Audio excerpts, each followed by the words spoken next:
le Flash Info.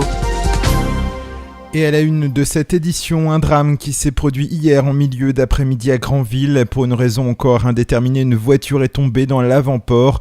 La marée était basse, le véhicule a fait une chute de 7 à 10 mètres selon la police et a atterri sur le toit. Le conducteur a été extirpé de sa voiture par les secours. Le SMUR et les pompiers ont tenté de le réanimer en pratiquant des massages cardiaques. En vain, le décès de l'automobiliste a été constaté peu après. Justice, c'est une affaire particulière qui est jugée ce mardi 10 décembre par le tribunal correctionnel de Cherbourg. Une Vallonniaise de 59 ans comparée pour agression sexuelle, violence et corruption sur mineur de 15 ans.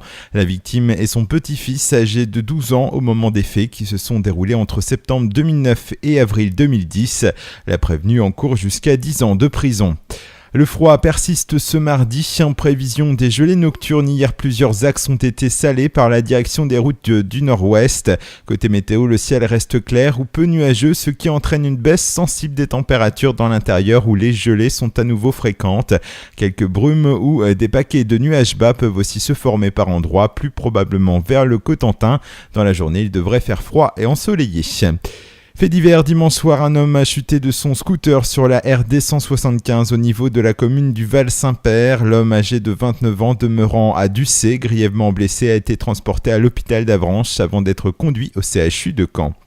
Et puis football, ça y est, Avranches connaît son adversaire pour les 32e de finale de la Coupe de France. Le dernier représentant manchois accueillera le mythique RC Lens, les 100 et or qui évolue cette année en Ligue 2. La rencontre se déroulera le samedi 4 janvier.